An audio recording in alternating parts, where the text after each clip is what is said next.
What's going on, guys? Killer6 back with another episode of This Gun F***ing Rocks, and this one's probably not going to be too big of a surprise to anybody out there, but today we're looking at the Sandhawk. Now the Sandhawk is a Mayhem 6 and above exclusive that drops from Katagawa Jr. in the Atlas HQ map. This thing drops at a whopping 16.5% drop rate, which is actually not too horrible. And that farm is actually pretty easy on Mayhem levels because for whatever reason, when you drop in, you can basically one-tap Katagawa Jr. If you drop in, shoot him with something shock especially, you can absolutely wipe him out fast with that. So keep that in mind if you want to go do that farm. I do have an item guide for this gun. If you want to go check that out, it should be linked as a card on the screen or at the end of this video as well. So what does the Sandhawk do? This thing shoots out 7 slow-moving orbs that fly in the shape of a bird, just like the Borderlands 2 Sandhawk did. Now, the Borderlands 2 Sandhawk, in case you guys don't remember, was a SMG. This gun is a sniper rifle. Very interesting that they chose to do that. I really don't know what the thought process was on that, but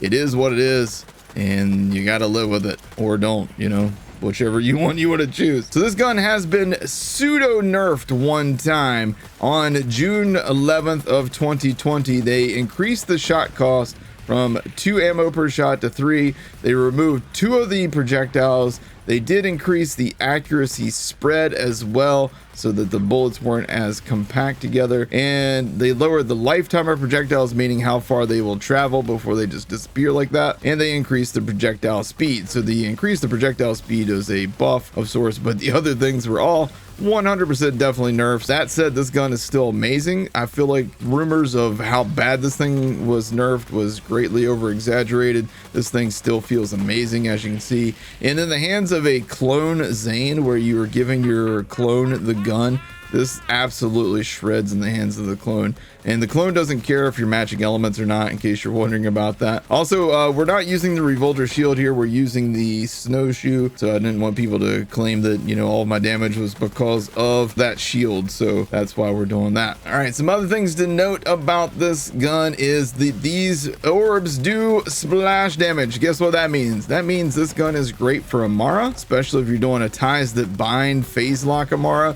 because you can just grab up a bunch of enemies, shoot one, and all that splash damage gets applied to all of them on screen, which is pretty damn strong. It's also great in the hands of Moze because number 1, Moze is the best splash damage character in the game, and number 2, because Moze can regenerate ammo, which means that this sniper rifle is amazing in Moze's hands. This gun is even great for flak because of the number of projectiles that come out, and if you're doing a crit heavy build flak, especially if you're using Megavore, then all of these projectiles will come out and do crits. You do want to make sure you're at a distance where you can get that spread on the projectiles so that you do more damage that way. Now, this gun can spawn in fire, shock, corrosive, cryo, and also radiation. It can't be non-elemental. Always has to be one of those elements. This gun will always consume 3 ammo per shot, which is kind of rough, but on a Zane, you can obviously use the clone active ammo regen, which, you know, if you're using the gun while your clone's using it, then that means that you're going to keep your ammo up pretty well. That said, you can also use any kind of damage ones as well,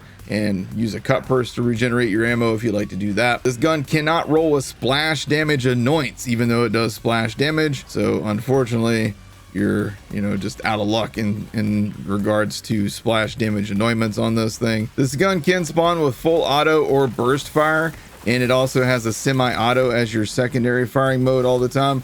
Cool thing about this thing in the hands of the clone is he's always going to shoot it as if it's kind of a bursting weapon. So it doesn't matter if you have a full auto or a burst one, the clone's always going to shoot it as if it is a burst, and just like trigger pull, and then you'll see like the clone will reload every so often as well. The clone can kill itself with the splash damage from this gun, so try and situate your clone in a spot where it's not going to be quite so brutal for it if it kills itself with the splash damage, so keep that in mind. So obviously the full auto is the preferred version. The one that I've got here has got burst fire, but I've swapped it to semi-auto, so I can shoot basically as fast as I can pull the trigger. It's not quite as good as full auto, but it'll do the trick. Again, not really sure what the reason was to switch this from a SMG to a sniper rifle. The only thing I can think of is probably just because of ammo consumption. With SMGs, you would be able to shoot this thing forever, and it would be broke like it was in Borderlands 2. Basically, having it be a sniper, you're going to be a little bit more limited on your ammo, and that means you'll be able to do